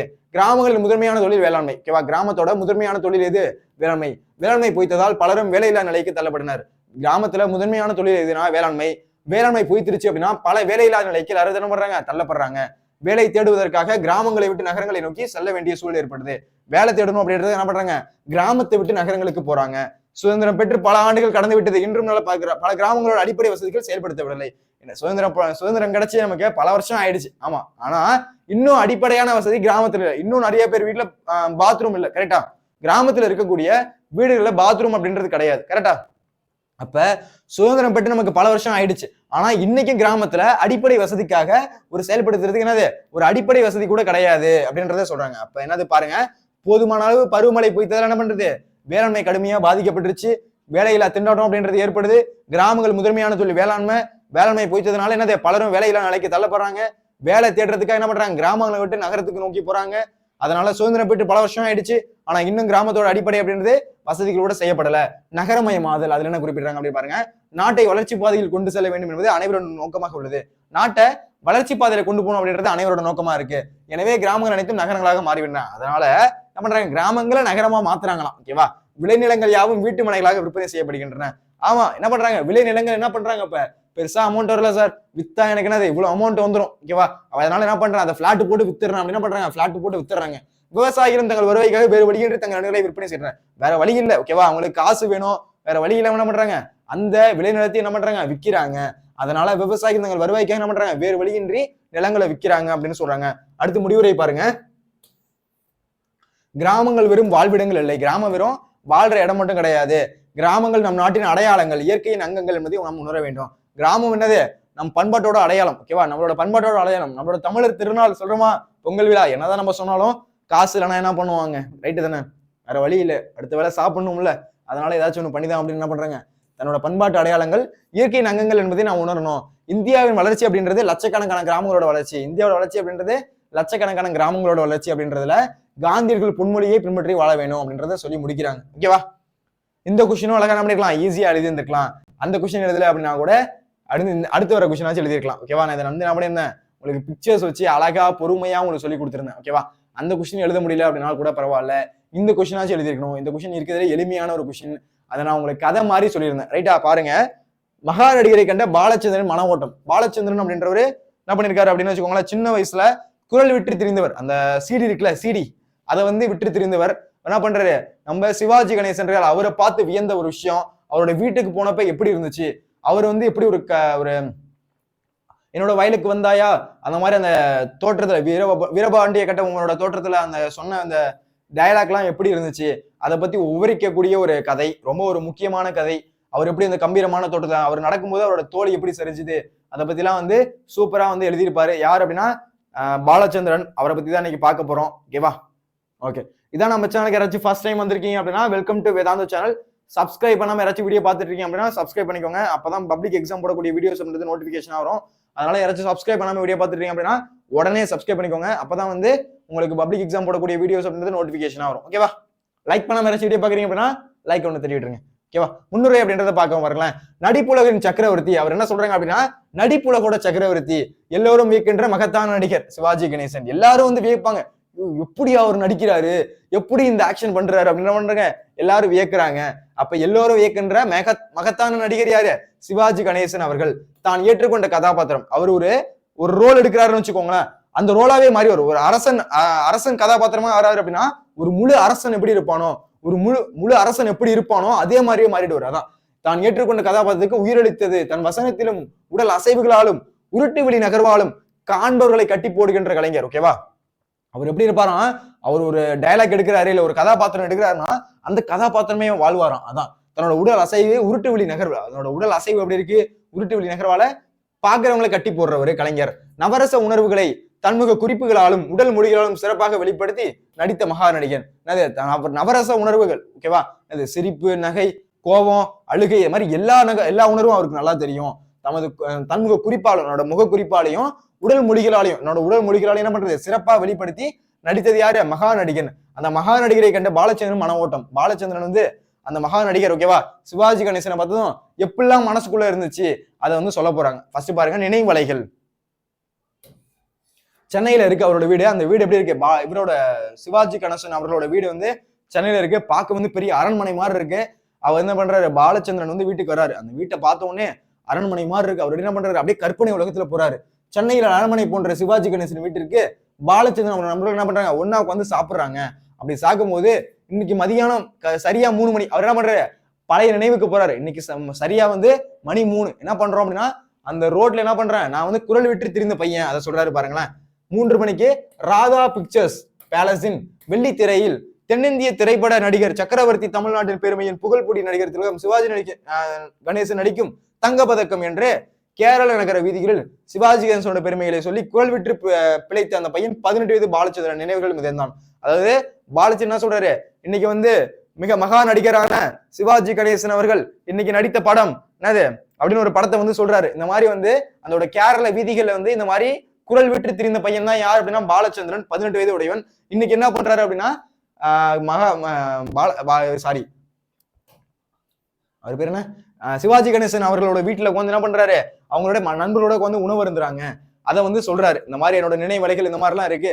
அன்னைக்கு என்ன பண்ண, இன்னைக்கு சரியா 3 மணி, அந்த காலத்துல 3 மணிக்கு என்ன பண்ண அப்படின்னா என்ன பிக்சர்ஸ், ராஜா பிக்சர்ஸ்ல பேலஸ்ல வெள்ளித்திரையில சிவாஜி கணேசன் அவரோட படம் அப்படின்றது ரிலீஸ் ஆயிருக்கு, எல்லாரும் வந்து பாருங்க அப்படின்னா அந்த குரல் விட்டு திரிந்த பையன், 18 வயது பையன். ஆனா இன்னைக்கு அவரோட வீட்டுல உட்காந்து என்ன பண்றேன், நான் உணவு அருந்திட்டு இருக்கேன் அப்படின்றத சொல்றாரு. சிவாஜியோட வீடு, சிவாஜி கணேசனோட அரண்மனை வீடு எப்படி இருந்துச்சுன்னு பாருங்களேன். சிவாஜியின் வீடு அரண்மனை போன்று இருந்துச்சு. அவரோட வீடு எப்படி இருந்துச்சான், அரண்மனை மாதிரி இருந்துச்சான். சிற்ப வேலைப்பாடுகளால் செய்த மிகப்பெரிய கதவு. அந்த பெரிய கதவு எப்படி இருந்துச்சான், சிற்ப வேலைப்பாடு. ஓகேவா, சிற்ப வேலைப்பாடுகளால் செய்யப்பட்ட மிகப்பெரிய கதவு. உள்ளே வரவேற்பறையில் 2 பெரிய யானை தந்தங்கள் இருந்தன. உள்ள வந்து எப்படி இருந்துச்சா, 2 யானை தந்தங்கள் வந்து வரவேற்கிற மாதிரி இருந்துச்சு. இடப்புறம் மேலே செல்ல செல்ல பெரிய மாடி படிகள், இடப்புறம் செல்ல செல்ல பெரிய பெரிய மாடி படிகள் இருக்கான். ஓகேவா, இந்த மாதிரி இருக்கு. மாடியின் ஒரு திருப்பத்தில் உள்ள சுவரில் வீரபாண்டிய கட்டபொம்மன், மாடியோட ஒரு திருப்பத்துல இருக்கு வீரபாண்டிய கட்டபொம்மனோட வேடத்துல வீரத்தையும் கம்பீரத்தையும் கொட்டி முழங்கிய சிவாஜி கணேசன் ஆயில் பெயிண்டிங் செய்யப்பட்ட படம். ஓகேவா, சிவாஜி கணேசன் எப்படி வந்து ஒரு தோரணையில இருப்பாரோ அதே மாதிரி என்ன பண்றாரு, அவரோட தோரணையில யார் இருக்கா, கணேசன் அவர்கள் இப்படி இருக்காரு. ஓகேவா, அதுதான் சிவாஜி கணேசன் அந்த தோற்றத்துல இருக்காரு. அதை யாரு பாக்குற அப்படின்னா பாலச்சந்திரன் பாக்குறாரு. ஓ இப்படி இருக்காரு அவரு அப்படின்னு ஆச்சரியமா பாக்குறாரு. அடுத்த திருப்பத்தில் உடைவாள் உருவின நிலையில் சத்ரபதி சிவாஜி, உடைவாள் உருவின. ஓகேவா, சிவாஜி இருக்காருல, சத்ரபதி சிவாஜி, அவரோட உடையில பெரிய ஒரு போட்டோல என்ன பண்றாரு, சிவாஜி கணேசன் அவரோட தோற்றம் அடையுது. அப்படியே பாக்குறதுக்கு எப்படி சிவாஜி சத்ரபதி சிவாஜி இருப்பாரோ அதே மாதிரி ஒரு தோற்றத்துல இருக்காரு. ஓகேவா, வலது பெருவிரால் மீசையை முறுக்கி மந்தாக புன்னையுடன் நிற்கும் ராஜராஜ சோழன் ஒரு புறம். அடுத்து ஒரு போட்டோவை பார்த்தா எப்படி இருக்கு அப்படின்னா ராஜராஜ சோழன். ஓகேவா, வலது மீசையை முறுக்கிக்கிட்டு ராஜராஜ சோழன் எப்படி இருப்பாரோ அதே மாதிரி தோற்றத்துல யார் இருக்கா அப்படின்னா சிவாஜி கணேசன் அவரோட போட்டோ அப்படின்றது இருக்கு. ஓகேவா, ஒருபுறம் கண்ணாடி அறைக்குள் செவாலியர் விருதுடன் கூடிய மிகப்பெரிய வெள்ளை குதிரை. ஓகேவா, பக்கத்துல ஒரு செவாலியர் விருது பெற்ற ஒரு கண்ணாடி அப்படின்றது இருக்கு. அந்த கண்ணாடி இருக்கு மிகப்பெரிய வெள்ளை குதிரை. ஓகேவா, அதுக்குள்ள இருக்கு. அவற்றை எல்லாம் கண்டு பாலச்சந்திரன் நடுங்கி போய் வணங்கி ரசித்தபடி நிக்கிறார். அதெல்லாம் பார்த்து என்ன பண்றாரு, வணங்கி ரசித்தபடி நிக்கிறாரு. யார் அப்படின்னா பாலச்சந்திரன். இவ்வளவு விஷயத்த வந்து இந்த அளவுக்கு இருக்காரு, இவரோட பெருமை, இவரோட புகழ் இந்த அளவுக்கு இருக்கா, இவரோட பெருமை இந்த அளவுக்கு இருக்கா, என்ன பண்றாரு, வியந்து போய் நிக்கிறாரு. ஓகேவா, சிங்க நடை. ஓகேவா, அடுத்தது பாருங்க, ஒரே சீராய் அடி எடுத்து வைத்து, ஒரே சீரா என்ன பண்றாரு, அடி எடுத்து வைக்கிறாரு.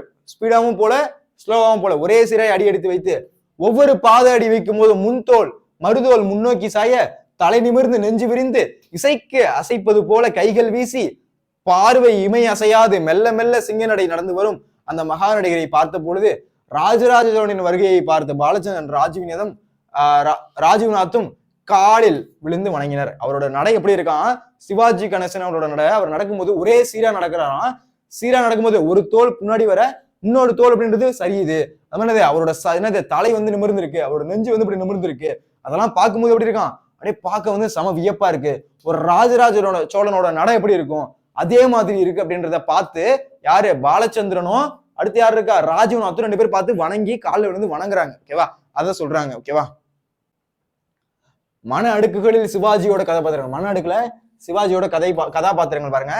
சிவாஜியும் ராஜீவ்நாத்தும் கதையையும் கதாபாத்திரத்தையும் பற்றி பேசிக் கொண்டிருக்க பாலச்சந்திரன் சிவாஜியின் புருவங்கள், கண்கள், முக பாவனைகள், உதடுகள், கைவிரல்கள், தாள லய அபிநயங்கள் ஆகியவற்றை பார்த்து கொண்டிருந்தார்.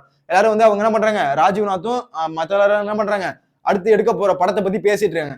அப்படி பேசிட்டு இருக்கும்போது என்ன பண்றாரு பாலச்சந்திரன், சிவாஜி கணேசனோட உருவம், அவரோட முகம் எப்படி இருக்கு, அவரோட விரல் எப்படி இருக்கு, அவரோட உதடு எப்படி இருக்கு, அவரோட முக பாவனை எப்படி இருக்கு, அதை பத்தி அப்படியே பார்த்து வியந்துட்டு இருக்காரு. யார் அப்படின்னா பாலச்சந்திரன் அவர்கள். ஓகேவா, ஊழி தாண்டவமாடும் ருத்ரன் தவசம் கவசம் குண்டலமும் அணிந்த கர்ணன் கவிதை ததும்ப செய்த காளிதாசன் அமிர்த தமிழ் மொழியின் உன்னத கவியான பாரதி தாய் தமிழ் மன்னன் வீரச்சீர சந்ததியான வீரபாண்டிய கட்டபொம்மன் குலோத்துங்க சூரியனான ராஜராஜ சோழன் என சிவாஜியோட கதை பாத்திரங்கள் பாலச்சந்திரன் மன அடுக்கில் மின்னி மறைந்தன.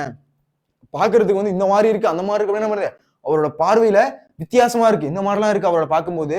ஏன்னா சிவாஜியோட கதாபாத்திரம் பாலச்சந்திரன் மன அடுக்குல மின்னி மறையுது அப்படின்னு சொல்றாங்க. அடுத்து கவிக்கு மரியாதை, அதை பாருங்களேன். இப்ப பாலச்சந்திரன் என்ன பண்ணுவார் அப்படின்னா ஒரு கவிதையை சொல்லுவாரு. ஆனா அதுக்கு என்ன பண்ணுவாரு சிவாஜி கணேசன் வந்து வியப்பா என்ன பண்ணுவாரு, சூப்பர்ப்பா சூப்பரா வந்து கவிதை சொல்லியிருக்க அப்படின்னு பாராட்டுவாரு. என்னதான் சிவாஜி கணேசன் அந்த அளவுக்கு ஒரு பெரிய நடிகரா இருந்தாலும் அவர் என்ன பண்றாரு, பாலச்சந்திரன் பாட்டி அவரோட கலைக்கு என்ன பண்றாரு, ஒரு மரியாதை அப்படின்றத கொடுக்கிறாரு. அதுதான் கவிக்கு மரியாதை. என் இயக்குனர் ராஜீவ்நாத்திரன் இவர் யார் என்று என்னை கேட்கும் போது இவர் கவிஞர் என்று சொன்னவுடன் என் முன்னால் இரு கைகளையும் கூப்பி அவர் மென்மையாக சொன்னார், கவிஞரா வணக்கம், எனக்கான மரியாதை அல்ல, அது காவிய கலையிடம் மூத்த திராவிடனுக்கு இருக்கும் ஆழ்ந்த ஆதரவையும் மரியாதையும் தான் அவர் காண்பித்தது. என்ன பண்றாரு சிவாஜி கணேசன் என்ன பண்றாரு, பாலச்சந்திரனை பார்த்து யாரு இது புதுசா இருக்குது அப்படின்னு கேட்டோம்னா இவர் தான் வந்து கவிஞர் அப்படின்னு வந்து யாரு சொல்றா அப்படின்னா ராஜீவ்நாத் சொல்றாரு. இப்ப சிவாஜி கணேசன் என்ன பண்றாரு, ராஜீவ்நாத் கேட்கிறாரு யாரு இவரு புதுசா இருக்காரு அப்படின்னு. அப்படின்னு ராஜீவ்நாத் சொல்றாரு இவர்தான் வந்து கவிஞர் அப்படின்னு சொன்னேன். கவிஞரா அப்படின்னு என்ன பண்றாரு, கைகள் எடுத்து கூப்பி என்ன பண்றாரு, வணக்கம் அப்படின்லாம் சொல்றாரு. அப்படி சொல்லும் போது அது எனக்கு கொடுத்த மரியாதை இல்ல. யாரு சொல்ற அப்படின்னா பாலச்சந்திரன் எனக்கு கொடுத்த மரியாதை இல்ல, அவரு அந்த கவிஞருக்கு கொடுக்குற மரியாதை. எந்த கவிஞரா என்ன பண்றாரு, அவரு மரியாதை கொடுப்பாரு.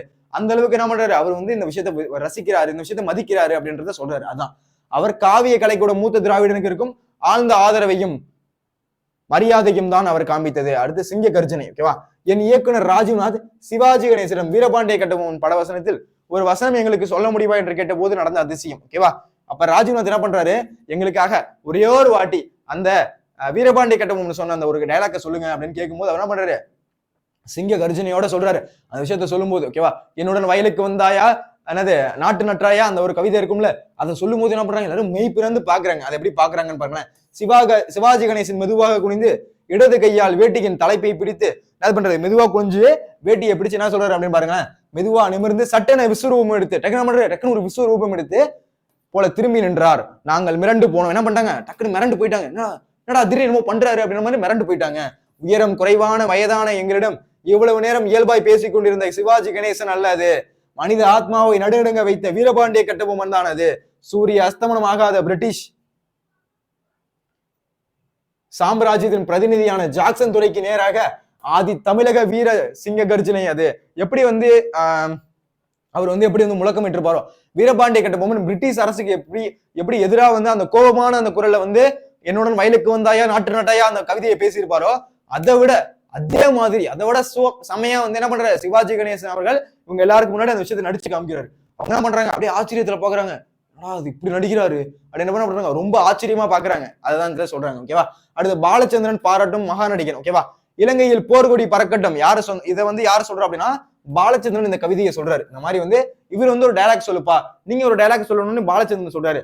இலங்கையில் போர்கொடிகள் பறக்கட்டும், யானை 1000 ரதை 1000 குதிரைகள் 2000 காலட்படை 1 கோடி நானே வெல்வேன் என்று ராவண வசனத்தை பாலச்சந்திரன் சொல்லி முடித்ததும் தான் ஒரு மாபெரும் நடிகன் என்பதை எல்லாம் ஒதுக்கிவிட்டு முதலாய் ஒரு நாடக வசனம் கேட்டு சாதாரண மனிதரை போல கைத்தட்டி பாராட்டினார் சிவாஜி. என்னது இந்த மாதிரி வந்து யாரு சொல்றா, பாலச்சந்திரன் சொல்றாரு. ஓகேவா, ராஜீவ்நாத் வந்து நீ ஒன்னு எடுத்து விடுப்பா அப்படின்னு சொன்னோடனே என்ன பண்றாரு, பாலச்சந்திரன் வந்து இலங்கையில் போர்க்கொடி பறக்கட்டும், இலங்கையில வந்து ஒரு போர்க்கொடி பறக்கட்டும், யானை 1000 அடுத்து என்னது ரதம் 1000 குதிரைகள் 2000 காலட்படை 1 கோடி அப்படின்னு நானே வெல்வேன் அப்படின்னு ராவண வசனத்தை ரொம்ப உணர்ச்சி பொங்க சொல்றாரு. யாரு சொல்றா அப்படின்னா பாலச்சந்திரன் சொல்றாரு. அது சொன்ன உடனே என்ன பண்றாரு, ஒரு நாடகம் பாக்குறவங்க எப்படி ரசிப்பாங்களோ அது என்ன பண்றாரு, கைதட்டி ரசிக்கிறார். யார் அப்படின்னா சிவாஜி கணேசன் அவர்கள். ஓகேவா, அடுத்து முடிவுரை பாருங்க. விருந்து முடித்தும் சிவாஜியின் வீட்டிலிருந்து திரும்பி சீரிப்பாயும் காரில் உட்கார்ந்த போதும் பாலச்சந்திரன் இதயத்தில் தெருக்கிரல் குரல் விட்டு பிறந்த அந்த பழைய பையனின் சப்தம் கேட்டுக் கொண்டிருந்தது. என்னதான் வந்து அவங்க வீட்டுல சாப்பிட்டுட்டு வீட்டை விட்டு கிளம்பினாலும் அந்த விஷயம் எப்படி இருக்கான், அவங்களுக்கு பழசுல அந்த பாலச்சந்திரன் மனம் ஓட்ட முடியாது இருந்துச்சு, பழசுல அப்படி போய் இருந்தாரு. அவர் பாக்குறதுக்கு வந்து அந்த குரல் விட்டுற பையன் அந்த விஷயம் அப்படின்றது அவர் காதுல ஒழிச்சிட்டு இருக்கு. அதை வந்து இந்த சொல்றாங்க. புரியுதா? ஓகே, அடுத்த கேள்வி அப்படின்றத பார்க்கலாம். அடுத்த கேள்வி வந்து என்னது அப்படின்னா 46ல ஏ பார்க்க போறோம். ஓகேவா,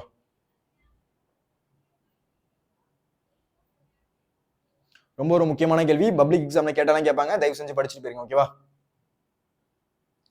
திருக்குறள் கொஸ்டின் இது. ஓகேவா,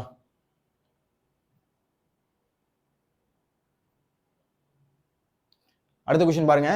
அறிவுடைமை வாழ்வின் உயர்வுக்கு துணை நிற்கும். அறிவுடைமை வந்து வாழ்வோட வழிக்கு துணை நிற்கும், அதை வள்ளுவமொழி விளக்குக அப்படின்னு கேட்டிருக்காங்க. ரொம்ப ஒரு முக்கியமான கேள்வி. ஓகேவா, அறிவுடைமை வாழ்வோட வழிக்கு எப்படி துணை நிற்குது அதை பத்தி பார்க்க போறோம். ஓகேவா,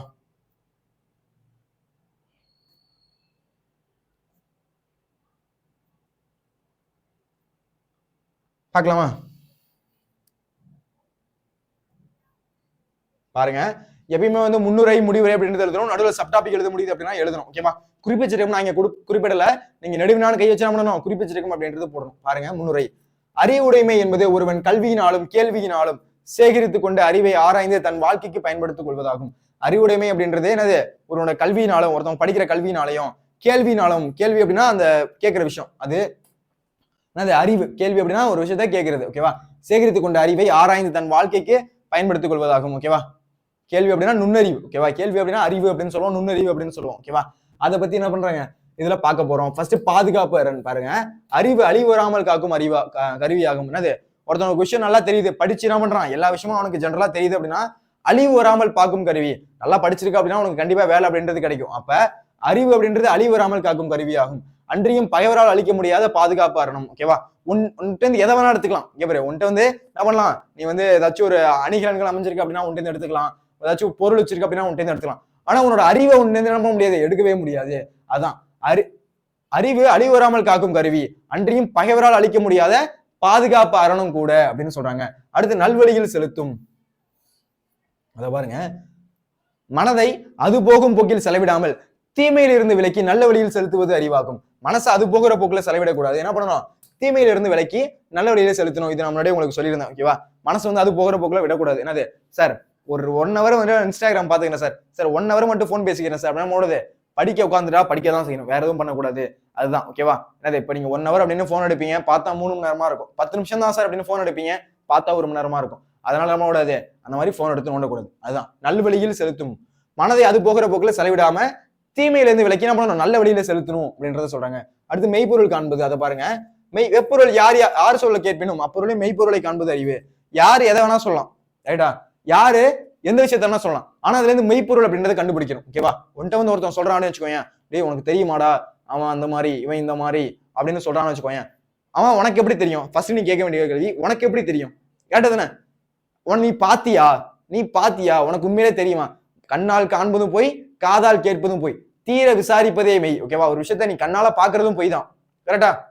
நீ பார்த்த விஷயம் அது ஒரு வேற விஷயமா கூட இருந்துக்கலாம். கண்ணால் காண்பதும் போய், காதால் கேட்பதும் போய். ஓகேவா? உன்கிட்ட ஒரு விஷயத்த யாரோ ஒருத்தவங்க பேசிட்டு இருக்காங்க அப்படின்னா வேற விஷயம் சம்பந்தமா கூட பேசிட்டு இருக்கலாம், ஆனால் காதால் கேட்பதும் போய், தீர விசாரிப்பதே மெய். அந்த விஷயத்த வந்து தீர விசாரிக்கிறதா மெய். அப்ப அதுதான் இந்த பாடல். ஓகேவா? எப்பொருள் யார் கேட்பினும் அப்பொருள் மெய்ப்பொருள் காண்பது அறிவு. யார் எதை சொன்னாலும் அதை அப்படியே நம்பிடக்கூடாது, ரைட்டா?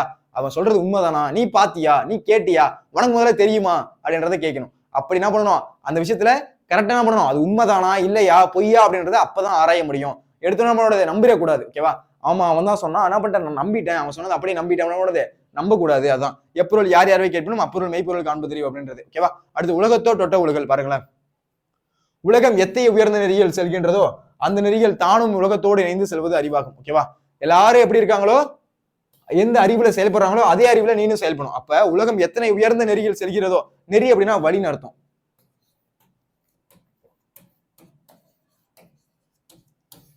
உலகம் எத்தகைய உயர்ந்த நெறியில போதோ அந்த நெறியில தானும் உலகத்தோடு இணைந்து செல்வதுதான் அது. அதுதான் வந்து அறிவு அப்படின்னு சொல்றாங்க. அப்ப அறிவுனா புரியுதா? உலகம் எந்த வழியில போதோ அந்த வழியில தான் என்ன பண்ணணும், நீயும் அதே அந்த நெறி. ஓகேவா? வழி. ஓகேவா? அந்த இது. ஓகேவா?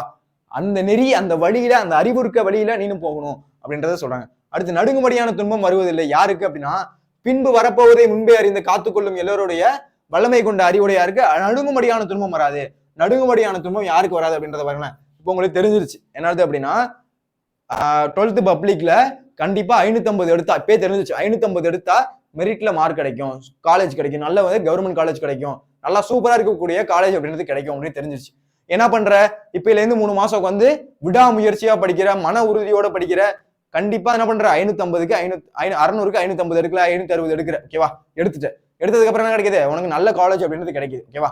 இந்த மாதிரி விஷயம் தெரிஞ்சதுக்கு அப்புறம் நடுங்கும்படியான துன்பம் வராது. யாருக்கு திரும்ப நடுங்கும்படியான துன்பம் வரும், அவனுக்கு தெரியுது. ஓகேவா? நல்ல காலேஜ் வேணும் அப்படின்னா 12th நல்ல மார்க் எடுக்கணும் அப்படின்றது அவனுக்கு தெரியுது.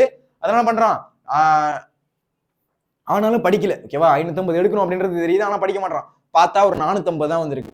அவன் நினைச்ச காலேஜும் கிடைக்கல, இருக்கிற நார்மல் காலேஜும் கிடைக்கல, ஏதோ ஒரு காலேஜ் போய் ஜாயின் பண்றான். ஆனா அந்த உணர்ந்து படிச்சாலும் அந்த 550 மார்க் எடுத்தவன் அவன் நல்ல ஒரு காலேஜ் ஜாயின் பண்ணி நல்ல சூப்பரா என்ன பண்ணிட்டான், ஸ்கோர் எடுத்து என்ன பண்ணிட்டான், சூப்பரா வந்து அவனுக்கு வேலையும் கிடைச்சிச்சு. ஆனா இவனுக்கு அந்த அளவுக்கு வேலை அப்படின்றது கிடைக்கல. அப்ப யாருக்கு நடுங்கும்படியான துன்பம் அப்படின்றது வந்துச்சு அப்படின்னா, யாரு வந்து சூப்பரா படிச்சானோ அவனுக்கு நடுங்கும்படியான துன்பம் வரல. எவன் ஒருத்தவன் சுமாரா நம்ம பாத்துக்கலாம் இருந்தானோ அவனுக்கு நடுங்கும்படியான துன்பம் அப்படின்றது வந்துருச்சு. ஏன்னா இவனுக்கு அவங்க அப்பா அம்மா பெருசா ஃபீஸ் கட்டல. ஓகேவா, நல்ல வந்து கவர்மெண்ட்ல சூப்பர் காலேஜ் மெரிட்ல கிடைச்சிச்சு. ஆனா இவனுக்கு அந்த காலேஜ் அப்படின்றது கிடைக்கல. அதனால என்ன பண்றான், அதிகமா செலவு பண்ணி அந்த காலேஜ் படிக்கிறான். அதுவும் வந்து கவர்மெண்ட் காலேஜ் கிடைக்கல, ஏதோ ஒரு பிரைவேட் காலேஜ்ல அதிகமா காசு கட்டி படிக்கிறான். அப்ப யாருக்கு நடுங்கும்படியான துன்பம் வரும், யாருக்கு நடுங்கும்படியான துன்பம் வராது அப்படின்றது தெரியணும். அப்ப முன்னாடியே வரப்போறது நமக்கு முன்னாடியே தெரியணும். ஓகேவா, அப்படின்னது அடுத்து வரப்போறது என்னது, நம்மளோட பப்ளிக் எக்ஸாம் அப்படின்றது கண்டிப்பா இருக்கு, அதுக்கு 550 கண்டிப்பா எடுக்கணும், எடுத்தாதான் நல்ல காலேஜ் கிடைக்கும் அப்படின்றது தெரியுது. அப்ப வரப்போறத முன்னாடியே அறிஞ்சுதான் நம்ம பண்ணணும், ஒரு விஷயத்த செய்யணும். அப்ப வரப்போகுது அப்படின்னா இப்பயே என்ன பண்ணிக்கணும், படிச்சுக்கணும் அப்படின்றத சொன்னாங்க இந்த குரல்ல சொல்ல வராங்க. ஓகேவா, பின்பு வரப்போவதை முன்பே அறிந்து காத்துக்கொள்ளும் வல்லமை கொண்ட அறிவுடையாருக்கு நடுங்கும்படியான துன்பம் அப்படின்றது வராது அப்படின்றத சொல்லி முடிக்கிறாங்க. புரியுதா? அடுத்து முடிவுரை பாருங்க. அறிவுடையர் ஒரு பொருளும் இல்லாவிட்டாலும் எல்லாம் உடையராகவே மதிக்கப்படுவார். அறிவுடையவங்க எந்த பொருளும் இல்லைன்னு வச்சுக்கோங்க, அவன்கிட்ட எதுவுமே இல்லை, ஆனா பண்ணுவோம் சூப்பரா மதிக்கப்படுவான். ஆனா அறிவில்லாதவர் எல்லாம் உடையவராக இருந்தாலும் ஒன்றுமே இல்லாதவாக கருதப்படுவார். ஆகவே நாம் அறிவுடையராக திகழ்வது இன்றியமையாது. எனவே என்ன பண்ணணும், நல்ல அறிவுடையரா இருக்கணும் அப்படின்றத சொல்லி முடிக்கிறாங்க முடிவுரையில. ஓகேவா, அடுத்து நம்ம பார்க்க போறது மனப்பாட பாடல். ஓகேவா, பாதர் குழுமி என தொடங்கும் இரட்சணிய யாத்திரிகம். நான் ரச்சனை யாத்திரிகம் கேட்பாங்க நான் சொல்லிட்டே இருந்தேன், அதே மாதிரியே கேட்கிறாங்க ரச்சனை யாத்திரிகம். கண்டிப்பா வந்து யாரெல்லாம் வந்து கடைசியா வந்து மனப்பாட வீடியோ பார்த்துட்டு போயிருந்தீங்களோ கண்டிப்பா இந்த கொஸ்டின் அப்படின்றத அட்டெண்ட் பண்ணிருக்கலாம். உடைத்து, ஓகேவா, உடைத்து கொஸ்டின் நான் சொல்லியிருந்தேன். ஓகேவா, உடைத்து கொஸ்டின் சொன்னீங்களா சார், நான் உடைத்து கொஸ்டின் சொல்லியிருந்தேன். ஈஸியான பண்ணிக்கலாம் அப்படின்னா 6 மார்க் வாங்கிக்கலாம். பாருங்க, பாதகர் குழுமி சொற்ற பழிப்புரை என்னும் கொல்லி ஏதமில் கருணை பொம்மன் இதை இருதயத்து ஊன்ற வேதனை உழந்து சிந்தை வெந்து புண்பட்டார் அல்லால் நோதகத்து சிறந்தோர் மாற்று நுவன்றிலர் கரும நோக்கி. யார் எழுதுது அப்படின்னா எச்.ஏ. கிருஷ்ணனார். ஓகேவா, யார் எழுதுனது, எச்.ஏ. கிருஷ்ணனார் தான் எழுதுனது.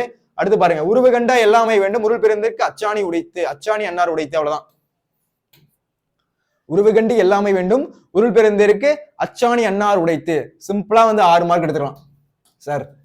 இது வரும் தெரிஞ்சிருந்தா அப்பயே படிச்சிருப்பேன். நான் தான் சொன்னேடா, அப்பயே சொன்னேன். ஓகேவா, நான் வந்து என்ன பண்ணியிருந்தேன், முன்னாடியே உங்களுக்கு சொல்லியிருந்தேன். ஓகேவா, மனப்பாட பூதி அந்த இதை எடுத்து என்ன பண்ணியிருந்தேன், இதெல்லாம் வரும், இதெல்லாம் கண்டிப்பா வரும் அப்படின்னு பண்ணியிருந்தேன். நான் உங்களுக்கு சொல்லியிருந்தேன். அப்பயே நீங்க படிச்சுட்டு போயிருந்தீங்க அப்படின்னா ஈஸியா பண்ணிக்கலாம். 90 80+ 85+ அப்படின்றத வாங்கிருக்கலாம். ஓகேவா, ஈஸியா அசால்ட்டா என்ன பண்ணிக்கலாம், இந்த ஸ்கோர் அப்படின்றது வாங்கிக்கலாம். ஓகேவா, அதனால இதுக்கப்புறம் சொல்ல வர கருத்து அப்படின்றது என்ன அப்படின்னா, இது வரையும் படிக்கல, இதுல மார்க் 60 தான் சார் வந்துச்சு அப்படின்னா ரிவிஷன்ல மார்க் எடுக்கலாம். நான் வந்து நீ எப்போ விடாமுயற்சியோட படிக்கிறியோ பப்ளிக்ல என்ன பண்ணலாம், ஈஸியா என்ன பண்ணலாம் அப்படின்னா கண்டிப்பா 85+ அப்படின்றது ஈஸியா எடுக்கலாம். ஆனா என்ன பண்ணணும், நான் வந்து 90 மார்க் சொல்றேன். ஓகேவா, ஈஸியா எடுக்கலாம். அதனால தயவு செஞ்சு என்ன பண்ணிக்கோங்க அப்படின்னா படிச்சுக்கோங்க. ஓகேவா, இப்ப என்ன பண்ணிருக்கோம் அப்படின்னா பார்ட் 1 பார்ட் 2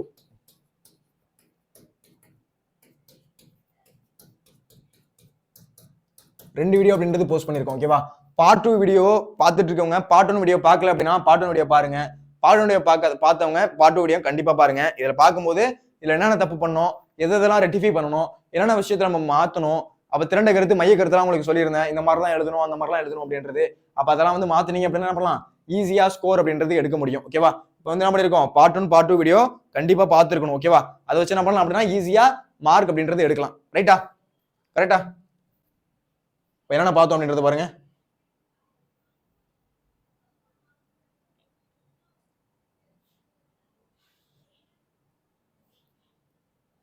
ஓகே, ஒன் வேர்ட்ல இருந்து என்ன பண்ணிட்டோம் அப்படின்னா நம்ம என்ன பண்ணிட்டோம், ஃபுல்லா ரிவிஷன் மாதிரி பார்த்தாச்சு. என்னென்ன கொஸ்டின் கேட்டாங்க, என்னென்ன கொஸ்டின் இருந்துச்சு, என்னென்ன கொஸ்டின் வரல, நம்ம என்ன கொஸ்டின் வந்துச்சு அப்படின்றது. ஓகேவா, ஆல்மோஸ்ட் என்ன ஆயிடுச்சு அப்படின்னா நம்ம சொன்ன கொஸ்டின் தான் அதிகமா கொஸ்டின் அப்படின்றது வந்திருக்கு. ஓகேவா, நான் சொன்ன கொஸ்டின் தான் என்ன பண்ணிருக்கேன் அதிகமா அப்படின்றது வந்திருக்கு.